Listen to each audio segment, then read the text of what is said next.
अभी हम लोग स्टडी करते हैं डॉपलर इफेक्ट ऑफ साउंड। देखिए ये डॉपलर इफेक्ट आपको लाइट के चैप्टर में मिलेगा 12th क्लास में। लाइट के 2 चैप्टर आएंगे, उन चैप्टर्स के अंदर भी हम लोग इसको स्टडी करेंगे डॉपलर इफेक्ट। और ये जो डॉपलर इफेक्ट है, ये डॉपलर साइंटिस्ट का नाम है, उन्होंने इसके बारे में एक्सप्लेनेशंस दी थी, इसको स्टडी किया था, तो उसी के नाम पर इसका नाम रख दिया गया डॉपलर इफेक्ट ऑफ साउंड और ऑफ लाइट। लाइट का भी होगा, सेम है दोनों में, लेकिन फॉर्मूलाज अलग अलग है दोनों के। अच्छा, ये डॉपलर इफेक्ट क्या होता है? इसके सबसे पहले मैं आपको एप्लीकेशंस बताता हूँ, एग्जांपल्स बताता हूँ। एग्जांपल ये है कि जैसे एक ट्रेन चल करके आ रही है, मूविंग है हाई स्पीड पर, और जैसे जैसे वो ऑब्जर्वर की तरफ आ रही है, ऑब्जर्वर कहाँ खड़ा है? तो आंसर है प्लेटफॉर्म पर। तो प्लेटफॉर्म पर ऑब्जर्वर खड़ा है और ट्रेन उसकी तरफ चल करके आ रही है, और उसकी जो विसल है, उसका जो सायरन है वो ऑन है। तो सायरन की जो फ्रीक्वेंसी है, फॉर एग्जाम्पल उसकी फ्रीक्वेंसी 1000 हर्ट्ज है। लेकिन जब ट्रेन ऑब्जर्वर की तरफ आ रही होगी तो फ्रीक्वेंसी इंक्रीज क्या होगी? फील होगी। फ्रीक्वेंसी क्या होती जाएगी? इंक्रीज होती जाएगी। मतलब कि जो सोर्स की एक्चुअल फ्रीक्वेंसी है वो आपको नहीं सुनेगी, आपको फ्रीक्वेंसी सुनेगी हायर फ्रीक्वेंसी।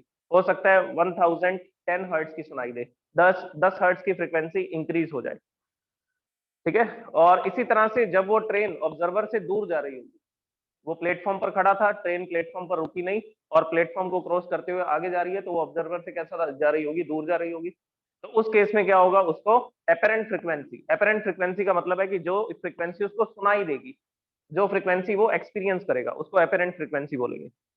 तो जो एपरेंट फ्रीक्वेंसी होगी वो कम होगी। सायरन की जो फ्रीक्वेंसी थी वो 1000 हर्ट्ज थी, वो 1000 हर्ट्ज की साउंड वेव भेज रहा है, लेकिन जो ऑब्जर्वर है उसको 960 हर्ट्ज की सुनाई दे रही है। तो जब वो दूर जा रहा है तो फ्रीक्वेंसी कम सुन रही है, लेकिन जब ट्रेन पास आ रही थी तो फ्रीक्वेंसी ज्यादा सुन रही थी। So this is the Doppler effect. ये क्या होता है? डॉपलर इफेक्ट होता है। इसका कारण मैं आपको बता देता हूँ क्या होगा। एग्जाम्पल एक और सुनो इसका।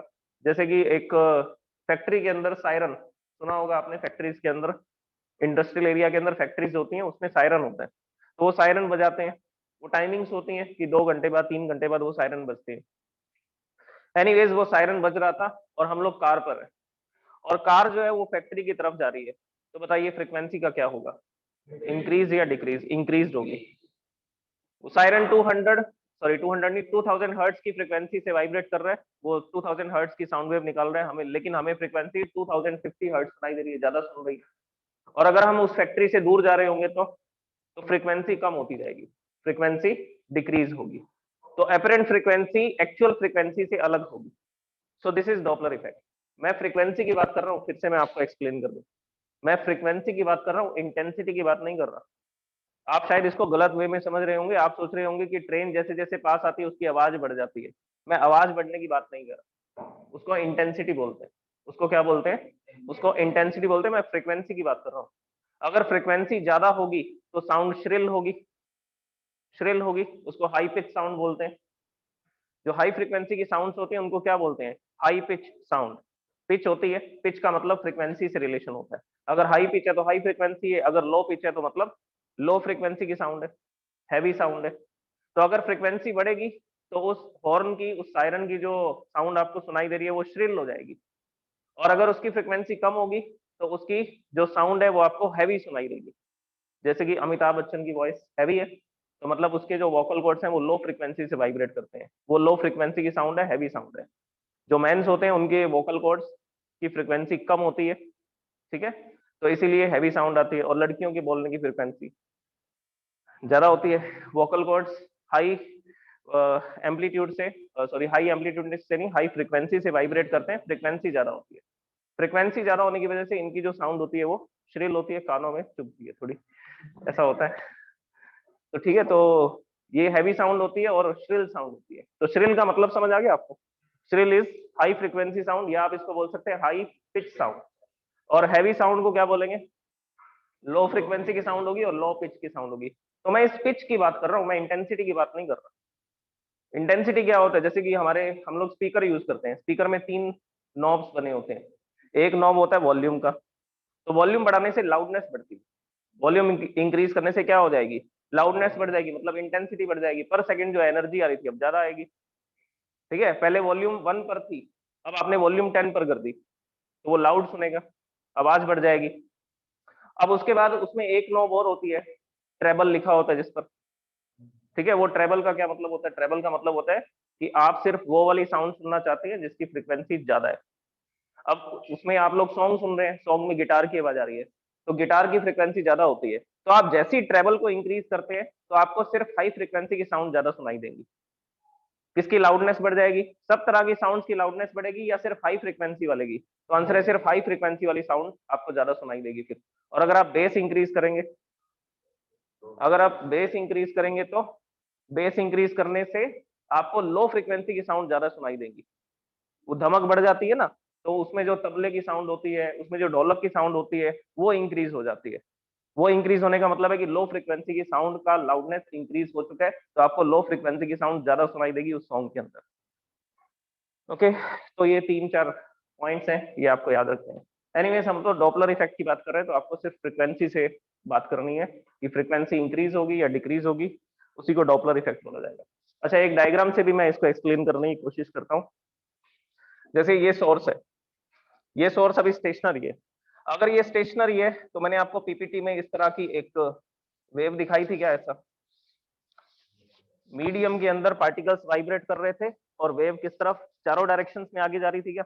तो ये सोर्स था जो अपनी जगह पर वाइब्रेशंस कर रहा था, और ये सारे पार्टिकल्स वेव्स की फॉर्म में क्या कर रहे हैं? एनर्जी को ट्रांसमिट कर रहे हैं। ये सोर्स अभी स्टेशनरी है, लेकिन जब ये सोर्स चलने लगेगा, फॉर एग्जाम्पल इस डायरेक्शन में मूवमेंट करना शुरू करेगा, इसके पास कुछ वेलोसिटी आ जाएगी, तो उस केस में ये डायग्राम ऐसा बनेगा, ये ऐसा डायग्राम बनेगा।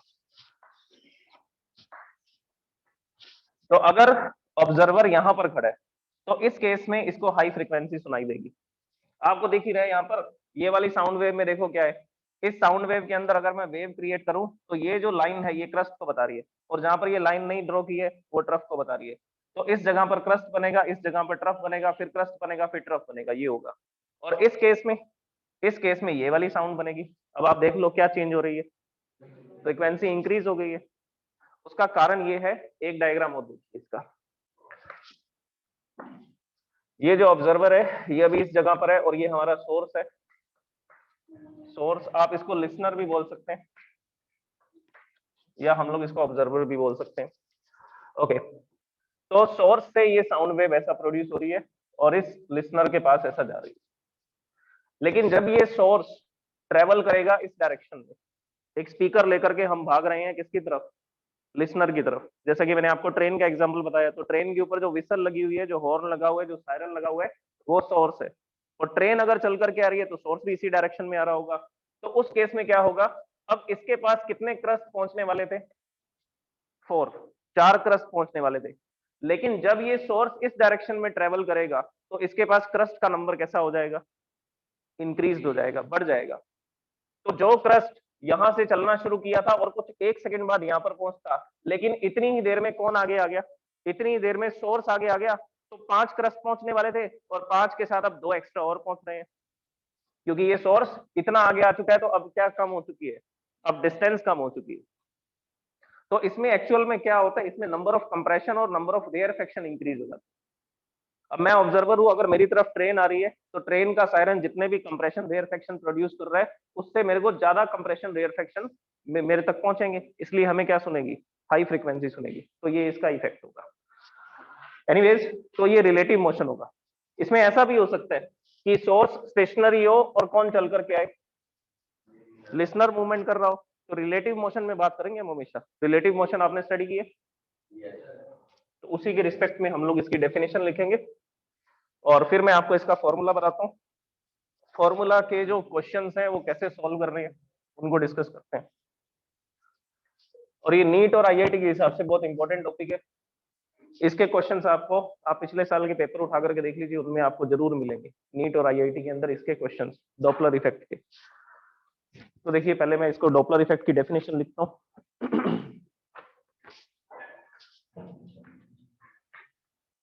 whenever there is relative motion between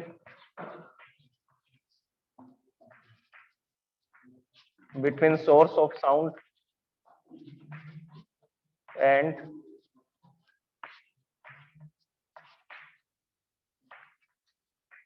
listener, then the apparent frequency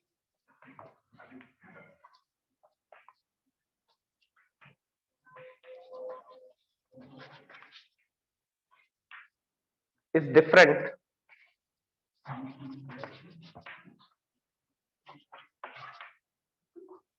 from the actual frequency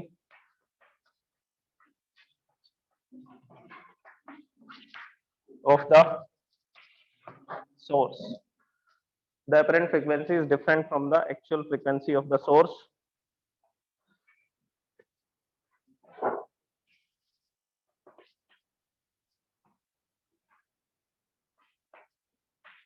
Actual frequency of the sound emitted by the source. ये डॉपलर इफेक्ट की डेफिनेशन है।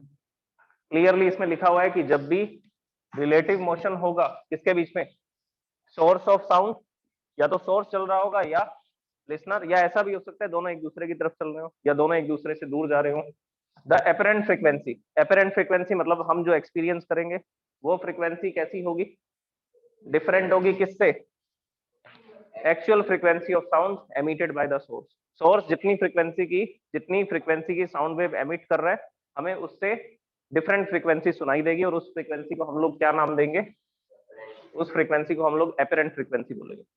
अब मैं इसका फॉर्मूला लिखने वाला हूँ, उस फॉर्मूला को ध्यान से समझ लीजिए क्या होगा, फिर इसी के बेसिस पर हम लोग इसके न्यूमेरिकल्स को सॉल्व करते हैं। तो फॉर्मूला ये है कि हम लोग इसमें किसकी बात करेंगे, अच्छा इसके पैरामीटर्स जो है वो मैं लास्ट में लिख रहा हूँ। ये एपरेंट फ्रीक्वेंसी है जिसको मैं किससे लिख रहा हूँ, न्यू डैश से। इसके बाद में this is the velocity of speed in the medium, velocity of observer divide by velocity of sound in the medium and velocity of source, और इसके मल्टीप्लाई में आएगा actual frequency. This is the formula. अब इसके parameters देखो क्या क्या लिख रहा हूँ। न्यू डैश क्या है, here new dash is the apparent frequency, ये एपरेंट फ्रीक्वेंसी है। और v क्या है, वेलोसिटी ऑफ साउंड। साउंड की वेलोसिटी कितनी होती है, 332, 340, 346, वो आपको क्वेश्चन में गिवन होगा कि जो एयर में साउंड है वो इतनी स्पीड से ट्रेवल कर रही है, ये आपको क्वेश्चन में गिवन होगा। इसके बाद में दिस इज vo, क्या है, vo या vl या vl भी लिख सकते हैं इसको, वेलोसिटी ऑफ लिसनर और you can say that observer. इसके बाद में vs, वेलोसिटी ऑफ सोर्स, जो सोर्स है वो कितनी वेलोसिटी से ट्रेवल कर रहा है। और न्यू क्या है, new is the actual frequency. अब मैं आपको इसकी कहानी बताता हूँ। आपको डिफरेंट बुक्स के अंदर 8 फॉर्मूला मिलेंगे, 8 केसेस हैं इसके, और एक एक को स्टडी करना और मेमोराइज करना थोड़ा मुश्किल होगा। तो मैंने उन सबका एक ही निचोड़ निकाला है, सिर्फ एक ही फॉर्मूला है। आप अपनी बुक्स में देख लेना, इसके लिए आपको अलग अलग फॉर्मूलाज मिलेंगे। 8 केस मिलेंगे कि ऑब्जर्वर स्टेशनरी है, सोर्स उसकी तरफ चल करके आ रहा है, सोर्स स्टेशनरी है, ऑब्जर्वर उसकी तरफ चल करके जा रहा है, दोनों एक दूसरे की तरफ आ रहे हैं, दोनों एक दूसरे से दूर जा रहे हैं, ठीक है। और इसी तरह से डिफरेंट केसेस होंगे, तो 7-8 केस बनते हैं टोटल। तो सबके लिए आपको अलग अलग फॉर्मूला दे रखा है, तो आपको 8 फॉर्मूला याद करने पड़ेंगे, नहीं मैं ऐसा नहीं करवाऊंगा। मैं आपको सिर्फ एक ही फॉर्मूला बताऊंगा और मैं आपको मेथड सिखा देता हूँ कि कौन से केस में कैसे फॉर्मूला को अप्लाई करें, ठीक है। अब वो मेथड सीखिए, उस मेथड को मैं बोलूंगा साइन कन्वेंशन। जैसे कि आप लोग रिफ्लेक्शन के चैप्टर में पढ़ते हैं, रिफ्लेक्शन और रिफ्रैक्शन में पढ़ते हैं ना, कि लाइट जिस डायरेक्शन में जाती है उस डायरेक्शन को पॉजिटिव लेते हैं, उसके अपोजिट डायरेक्शन वाली ये वैल्यूज पुट करते हो ना, यू, वी और एफ की। कॉन्वेक्स के लिए पॉजिटिव फोकल लेंथ प्लस होती है, कॉनकेव के लिए फोकल लेंथ नेगेटिव होती है, तो उसको साइन कन्वेंशन बोलते हैं। तो मैं भी इसके लिए आपको क्या बता देता हूँ, साइन कन्वेंशन बता देता हूँ। फॉर्मूला नोट कर लिया आपने, और ये सारे पैरामीटर आपको पता लग चुके हैं कि फॉर्मूला में क्या क्या गिवन है।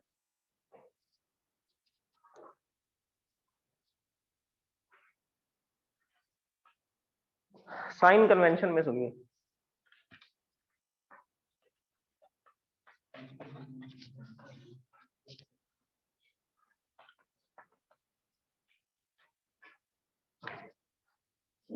the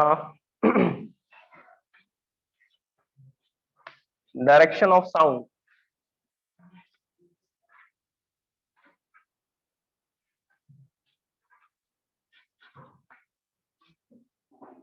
the direction of sound traveling from source to listener is taken to be positive.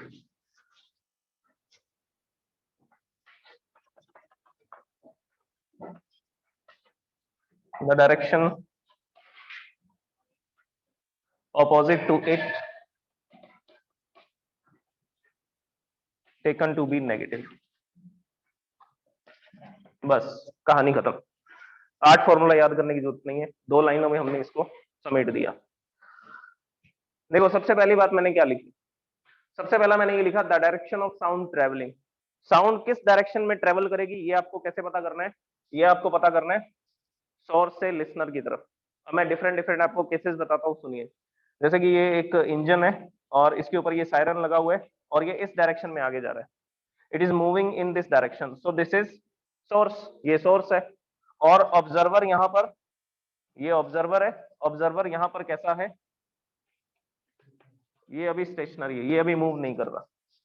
तो इस केस में कौन सी वेलोसिटी को पॉजिटिव लेना है, कौन सी वेलोसिटी को नेगेटिव लेना है, तो ध्यान से सुनिए।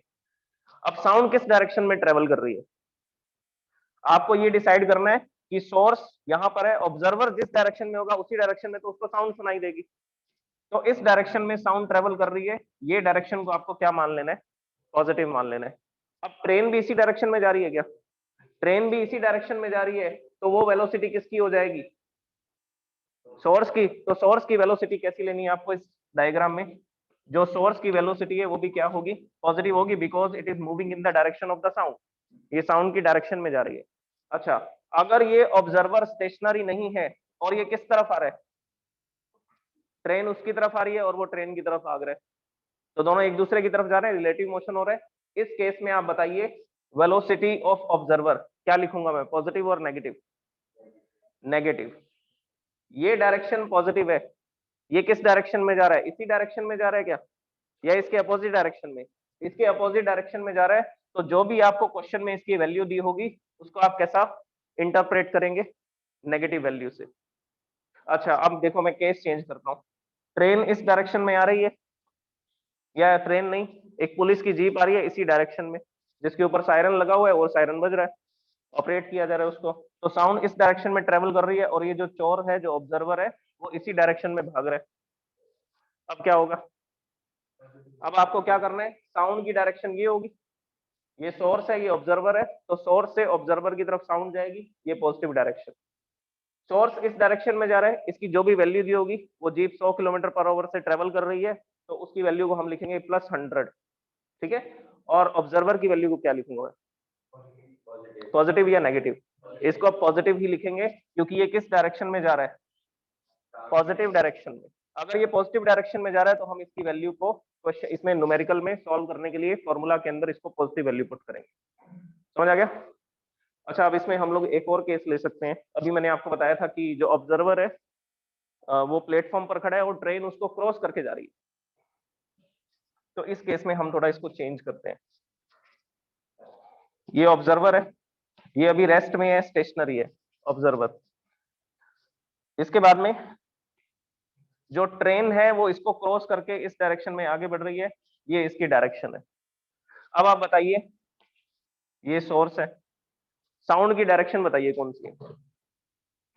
सबसे पहले साउंड की डायरेक्शन क्या होगी, मैंने आपको बोला था ऑब्जर्वर जिस तरफ खड़ा है उस तरफ साउंड जाएगी, तो ऑब्जर्वर यहाँ खड़ा है, ट्रेन इधर जा रही है, तो क्या हुआ, क्या साउंड साउंड इसको नहीं सुनेगी क्या, तो ये डायरेक्शन साउंड की कंसीडर करेंगे और इस डायरेक्शन को क्या लिया जाएगा, पॉजिटिव। ये क्लियरली लिखा हुआ है सोर्स टू लिसनर, उस डायरेक्शन को पॉजिटिव लेना है जहां पर सोर्स से लिसनर की तरफ साउंड जा रही है। Okay, so this direction is positive. Train इधर मूव कर रही है, सोर्स इधर जा रहा है, सोर्स की स्पीड बताइए, नेगेटिव लिखूंगा या पॉजिटिव लिखूंगा, तो ये नेगेटिव लिखा जाएगा क्योंकि ये साउंड की स्पीड इस डायरेक्शन में पॉजिटिव है और ये इसके अपोजिट डायरेक्शन में जा रहा है, तो इसको कैसा लिखेंगे, इसको नेगेटिव लिखेंगे। ऑब्जर्वर, ऑब्जर्वर रेस्ट में है, उसकी वेलोसिटी तो हम 0 लिख देंगे, फॉर्मूला के अंदर 0 लिख देंगे, v0 की वैल्यू। ओके, अगर ये मूव कर रहा हो इसी डायरेक्शन में, ट्रेन छूट गई है, ट्रेन आगे चलती जा रही है, ये ऑब्जर्वर उसको पकड़ने के लिए पीछे भाग रहा है।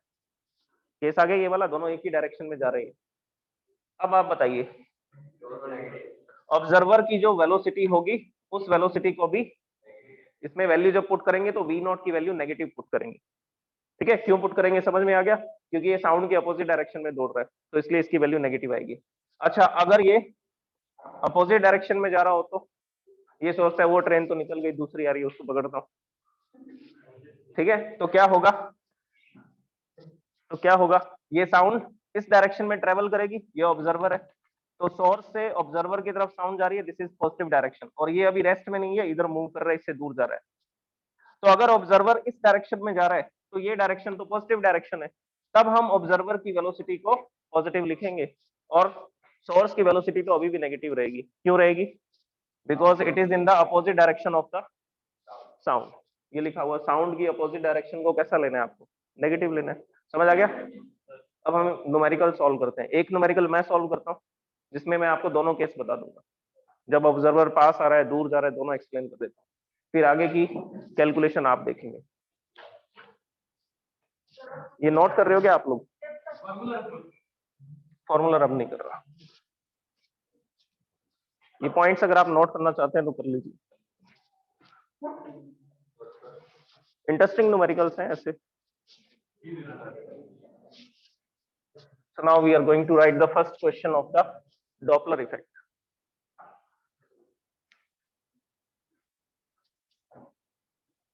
The question is, a train is moving at a speed of 54 km per hour. A train is moving at the speed of 54 km per hour towards a stationary listener. Towards a stationary listener.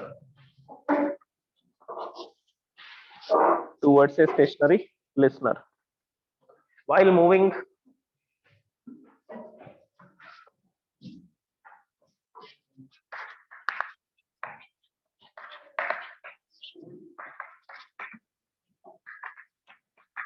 it emits a wave of frequency. It emits a wave या sound लिख सकते हैं, a wave of frequency 1000 hertz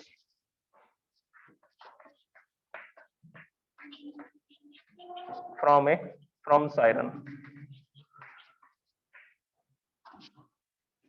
Find out the apparent frequency heard by the listener. Find the apparent frequency heard by the listener.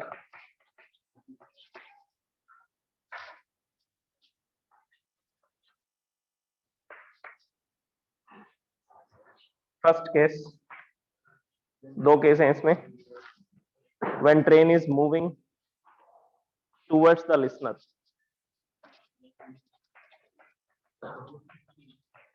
When train is moving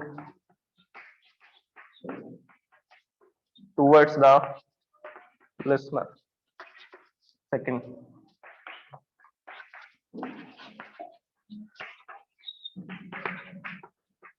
when train is moving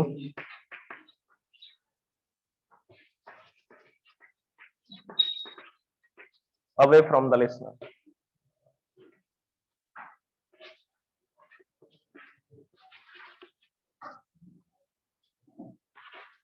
ये दोनों cases इसके अंदर आ गए.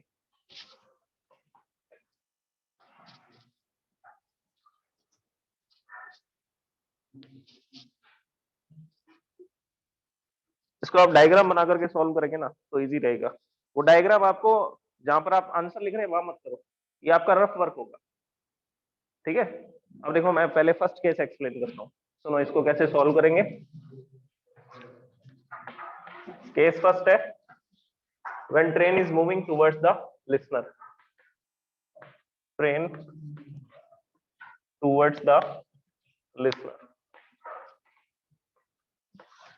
In short हमने लिख दिया कि train listener की तरफ जा रही है। अब डायग्राम कंप्लीट करते हैं, देखो क्या होगा इसमें। ये ट्रेन है और ये इस डायरेक्शन में मूव कर रही है। So this is the source, ये क्या है, ये सोर्स है। और इस जगह पर क्या है, ऑब्जर्वर है। और ये जो ऑब्जर्वर है ये कैसा है, ये स्टेशनरी है, ये रेस्ट में है, ये तो मूव ही नहीं कर रहा। तो हम इसकी वेलोसिटी को तो क्लियरली क्या लिख देंगे, 0 मीटर पर सेकंड। वेलोसिटी को मीटर पर सेकंड में लिखना होता है। फिजिक्स में जब भी हम न्यूमेरिकल सॉल्व करते हैं तो SI यूनिट में सॉल्व करते हैं।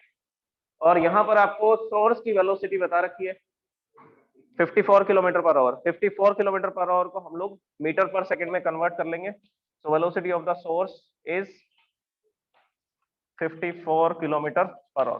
किलोमीटर पर आवर को आप मीटर पर सेकंड में करेंगे तो 5/18 से क्या कर देंगे, मल्टीप्लाई कर देंगे। So it will be 18 3 15 metre per second. तो ये जो सोर्स है, सोर्स की जो स्पीड है वो है 15 metre per second. Metre per second में हमने इसको लिख दिया डायग्राम के अंदर। अच्छा, अब इसके बाद साइन कन्वेंशन की बात करते हैं कि कौन सा सिंबल पॉजिटिव होगा, कौन सा सिंबल नेगेटिव होगा। और इस क्वेश्चन में एक चीज और गिवन है,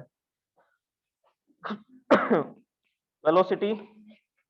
वेलोसिटी लिख दीजिए या आप ये लिख सकते हैं, speed of sound in air is 340 metre per second. ये आपको क्वेश्चन में गिवन है। साउंड की स्पीड आपको बता रखी है कि 340 है। अच्छा, आप बताइए साउंड किस डायरेक्शन में ट्रेवल करेगी, सोर्स से ऑब्जर्वर की तरफ इस डायरेक्शन में, तो ये डायरेक्शन पॉजिटिव है। ऑब्जर्वर के लिए तो कुछ देखना ही नहीं है कि इसमें प्लस लिखेंगे माइनस लिखेंगे, क्योंकि वो तो क्या है, रेस्ट में 0 आएगा। इसका बताइए, तो ये +15 लिखना है आपको, जहां पर भी इसकी वैल्यू पुट करनी है, मतलब 15 लिखना है डायरेक्ट, माइनस में नहीं लिखना होगा। अब हम एपरेंट फ्रीक्वेंसी की बात करते हैं, तो इसको कितनी फ्रीक्वेंसी सुनाई देगी सॉरी, फॉर्मूला क्या होगा, V minus V observer, V minus V source and multiply by actual frequency. तो वैल्यूज पुट कर दीजिए। वेलोसिटी ऑफ साउंड ये कितने की बना है, 340। वेलोसिटी ऑफ ऑब्जर्वर 0 माइनस 0 हो गया, और डिवाइड बाय 340 माइनस, और सोर्स की जो स्पीड है वो +15 लिखना है, तो हम इसको डायरेक्ट 15 लिख देंगे और मल्टीप्लाई में आ जाएगा। एक्चुअल फ्रीक्वेंसी कितने की बना है, क्वेश्चन में लिखा हुआ है कि वो जो सायरन है वो 1000 हर्ट्ज की क्या निकालता है, साउंड वेव प्रोड्यूस करता है। तो ये एक्चुअल फ्रीक्वेंसी है। अब हम इसको सॉल्व कर लेंगे। सो it will B 340 minus 15, 325 multiply by 1000, ये आएगा 1046। इसका रिजल्ट होगा 1.046 और मल्टीप्लाई में 1000। इसको सॉल्व करोगे ना तो 1.046 आएगा, और मल्टीप्लाई में 1000 है तो कितना हो जाएगा, 1046 हर्ट्ज। 1046 हर्ट्ज की इसको साउंड सुनाई देगी। एक 0 कैसे आएगा, 1000 से मल्टीप्लाई कर रहे हैं तो 0.3 डिजिट इधर शिफ्ट हो जाएगा, फिर पॉइंट के बाद 0 आएगा। सो इट विल बी 1046 हर्ट्ज। ठीक है, तो 1000 हर्ट्ज की फ्रीक्वेंसी थी और इसको कितनी सुनाई दे रही है, 1046 सुनाई दे रही है। ओके, अब इसके बाद सेकंड केस की बात करते हैं। ये नोट कर लीजिए, करना है तो आपने।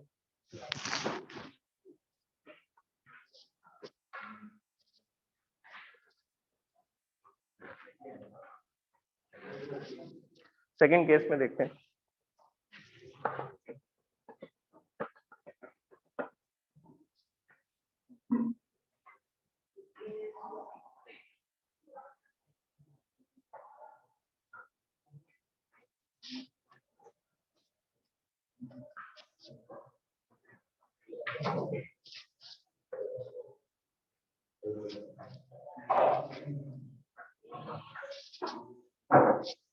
केस सेकंड है,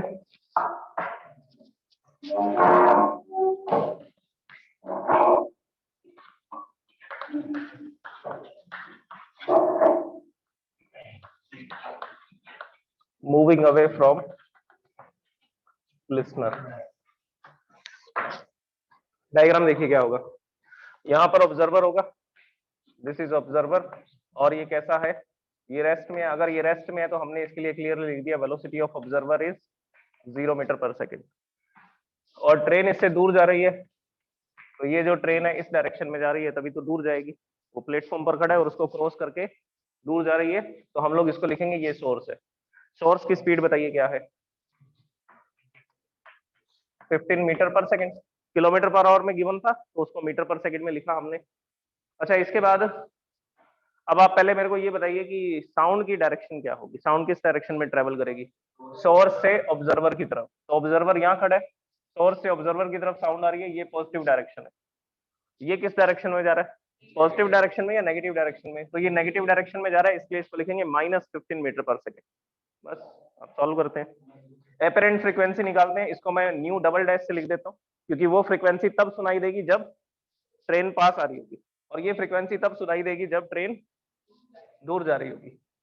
फॉर्मूला लगेगा v minus V naught v minus V S multiply by actual frequency, तो वैल्यू पुट करते हैं, साउंड की स्पीड है 340 माइनस 0, 340 माइनस ये vs, अब आप इसको ब्रैकेट में पुट करेंगे वैल्यू, ये -15 लिखना है आपको इसको, और इसके पूरे के मल्टीप्लाई में क्या आएगा, एक्चुअल फ्रीक्वेंसी कितनी थी, एक्चुअल फ्रीक्वेंसी 1000 थी। अब इसके बाद की कहानी देखिए क्या होगी, सो it will B 340 divide by 340 plus 15, ये माइनस माइनस प्लस हो जाएगा, तो इसको लिखेंगे 340 प्लस 15, और इसके मल्टीप्लाई में आएगा 1000। सॉल्व करते हैं, the apparent frequency is 340 divide by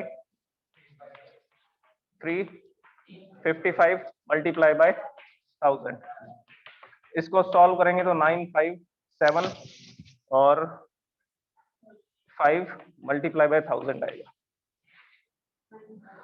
weight 9577 है, 95,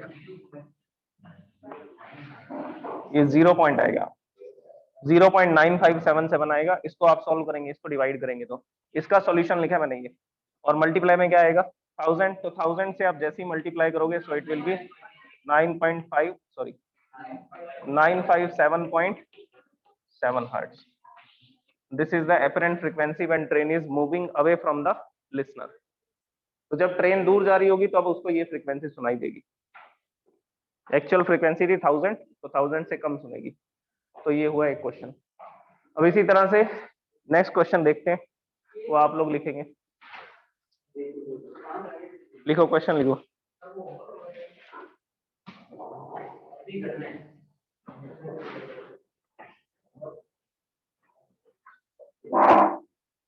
A motor vehicle moving towards a high wall,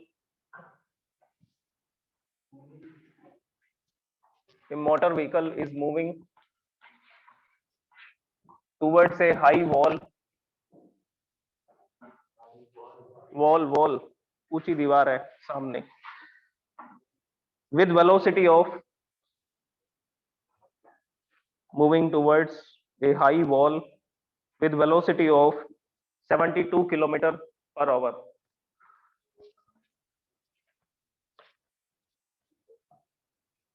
High wall with a velocity of 72 kilometer per hour and blowing a horn, BLOWING, blowing a horn of frequency 124, blowing a horn of frequency 124 hertz. Full stop. What would be the frequency? What would be the frequency of the reflected sound? What would be the frequency of the reflected sound? heard by the driver. What would be the frequency of the reflected sound heard by the driver? Question mark. इसके नीचे bracket में लिखिए velocity of sound is 330 meter per second. Velocity of sound is 330 meter per second. Okay आपको sound की जो है speed बता रखी है 330. अब देखो ये जो क्वेश्चन है ना ये एक्चुअल उसका क्वेश्चन है रिलेटिव मोशन का. इसमें आपको ये देखना पड़ेगा कि ऑब्जर्वर स्टेशनरी है या मूविंग है अकॉर्डिंग टू रिलेटिव मोशन. लिखो कौन सी वेलोसिटी को प्लस लिखेंगे कौन सी वेलोसिटी को नेगेटिव लिखेंगे. सॉल्व करके देखो इसको.